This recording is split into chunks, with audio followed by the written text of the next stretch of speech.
Kiambao leaving it up for Brownlee. Had to in.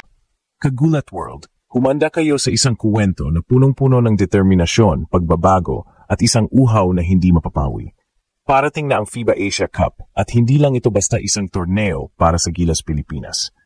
Ito ay isang battleground ng paghiganti, isang pagkakataon para sa isang manlalaro at sa buong koponan na patunayang nagbago na ang ihip ng hangin.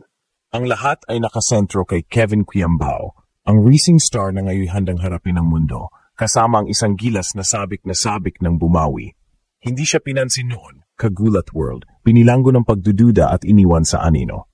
Pero ngayon, si Kevin Kiambao na ang nagdadalang sulo, isang sandata na kayang pumunit sa depensa ng kahit sinong kalaban.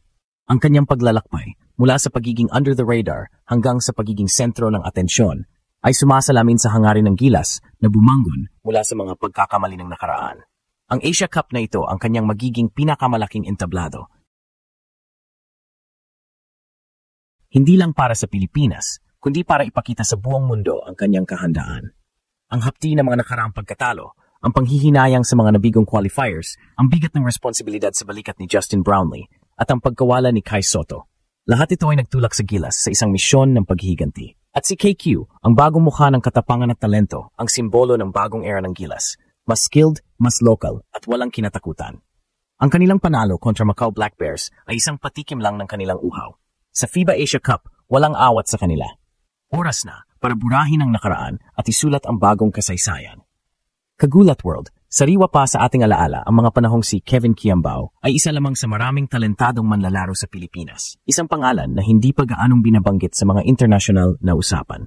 Bago ang kanyang pagsabog sa collegiate level at ang kanyang hindi mapagkakailangang pag-angat bilang isang pro prospect, hindi siya pinansin ng marami.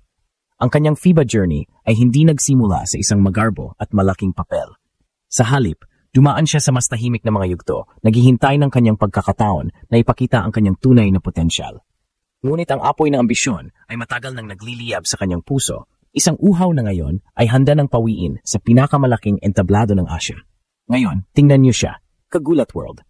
Mula sa pagiging isang pangalan sa listahan, si Kevin Kiambao na ang isa sa mga sentral na piyesa ng Gilas Pilipinas para sa FIBA Asia Cup. Ang kanyang hindi matatawarang talento, ang kanyang versatility sa magkabilang dulo ng court, at ang kanyang maturity na lampas sa kanyang edad ay ginawa siyang isang mahalagang asset para kay Coach Tim Con. Ang kanyang kakayahang umiscore sa iba't ibang paraan, ang kanyang husay sa rebounding para sa kanyang posisyon, at ang kanyang dedikasyon sa depensa. Lahat ng ito ay nagtulak sa kanya upang maging isa sa mga inaasahang mamumuno sa Gilas.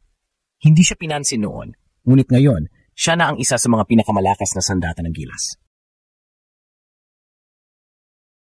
Ang kanyang pag-angat ay hindi rin napuputol sa lokal na liga.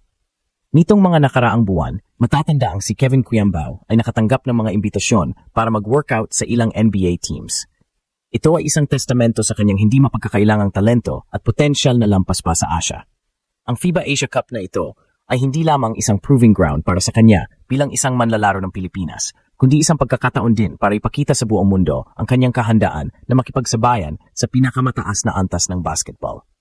Bawat laro, bawat minuto sa court ay isang pagkakataon para kay KQ na patunayan ang kanyang sarili, na ang dating binabalewala ay ngayon ay isang puwersang hindi dapat maliitin. Ang kanyang unfinished business ay hindi lang sa mga nakaraang pagkakataon na hindi siya nabigyan ng pansin, kundi ang patunayan na siya ay nararapat na mapabilang sa mga pinakamagagaling sa mundo. Ang FIBA Asia Cup na ito ang kanyang magiging canvas at ang kanyang mga laro ang magiging obra maestra ng kanyang paghiganti sa mga dating duda. Kagulat World, ang FIBA Asia Cup na ito ay hindi lamang tungkol kay Kevin Kiambao. Ito ay sumasalamin sa kolektibong hapdi at pagnanais ng Gilas Pilipinas na bumangon. Sariwa pa sa ating alaala ang mga nakakadismayang pagkatalo sa mga final qualifiers, mga laban na nag-iwan ng panghihinayang at sakit sa puso ng bawat Pilipinong tagahanga. Ang patuloy na pagkawala ni Kai Sotto dahil sa injury ay isang dagok din sa lakas ng koponan, isang puwang sa front court na kailangang punan ng iba. At siyempre, ang matinding pressure na nakaatang sa balikat ng ating naturalized hero na si Justin Brownlee, na laging inaasahang magdadala sa koponan sa tagumpay. Lahat ng ito ay bumubuo sa isang malaking naratibo ng paghihiganti, isang uhaw na makabawi at patunayang iba na ang Gilas ngayon. Ang pag-angat ni Kevin Kiambao ay sumisimbolo sa isang bagong era para sa Gilas, isang panahon kung saan ang talento ng mga lokal na manlalaro ay mas pinahalagahan at binibigyan ng pagkakataon. Si KQ ay hindi lamang isang skilled player, siya ay isang testamento sa lumalaking kumpiyansa at katapangan ng bagong henerasyon ng mga Pilipinong basketball player. Ang kanyang walang takot na paglalaro, ang kanyang determinasyon na humarap sa kahit sinong kalaban, at ang kanyang leadership potential ay nagbibigay ng bagong pag-asa sa Gilas. Hindi na tayo umaasa lamang sa isang naturalized player. Ngayon, mayroon tayong isang grupo ng mga lokal na manlalaro na handang makipagsabayan sa pinakamataas na antas. Ang comeback win ng Gilas laban sa Macau Black Bears sa kanilang send-off match ay isang patunay ng kanilang uhaw at determinasyon. Kahit na naharap sa isang maagang paghahabol, nagawa ng Gilas na magpakita ng kanilang tapang at bumalik sa laban na nagpapakita ng kanilang bagong found resilience. Ito ay isang maliit na patikim lamang ng kanilang kagustuhang bumawi at ipakita sa Asia na ang Gilas na lalaban sa Asia Cup ay isang ibang hayop kaysa noon. Ang bawat ensayo, bawat tune-up game ay isang hakbang tungo sa kanilang misyon ng paghihiganti, hindi para sa nakaraan, kundi para sa kinabukasan ng Philippine basketball.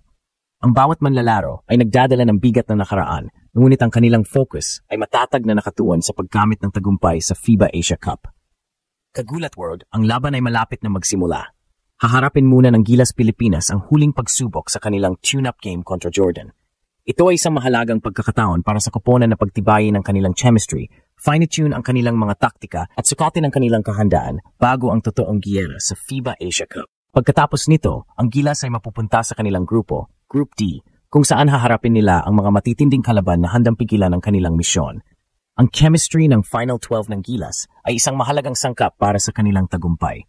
Sa pinaghalong veterano at batang talento, ang koponan ay mayroong balance ng karanasan at enerhiya. Ang leadership ni na Justin Brownlee, June Mar Fajardo at Japeth Aguilar ay magiging kritikal sa paggabay sa mga batang bituin tulad ni na Kevin Kiambao, Carl Tamayo at AJ Edu. Ang versatility ni na Dwight Ramos, Scottie Thompson, Jamie Malonzo, CJ Perez at Chris Newsom ay magbibigay kay Coach Tim Cone ng maraming opsyon sa magkabilang dulo ng court. Ang bawat manlalaro ay may kanya-kanyang papel na gagampanan at ang kanilang pagkakaisa ang magiging susi sa kanilang tagumpay. Para kay Kevin Kiambao, ang FIBA Asia Cup na ito ay higit pa sa isang torneo. Ito ang kanyang personal na misyon na patunayang siya ay nararapat na mapabilang sa mga elite ng Asian basketball. Ngunit ang kanyang misyon ay nakaugnay sa mas malaking layunin ng Gilas, ang bumangon mula sa mga pagkabigo ng nakaraan at ipakita sa buong Asia na ang Pilipinas ay hindi lamang nakikilahok, kundi lumalaban para burahin ang kasaysayan. Walang awat sa kanila, Kagulat World. Ang FIBA Asia Cup na ito ay or bust para sa Gilas. Isang pagkakataon na hindi nila hayaang mawala. Handa na silang lumaban, handa na silang magpakita ng puso, at handa na silang ipakita sa mundo na ang paghihiganti ay matamis na tagumpay. Abangan natin ang kanilang paglalakbay, Kagulat World, dahil ito ay magiging isang epikong laban na hindi natin malilimutan.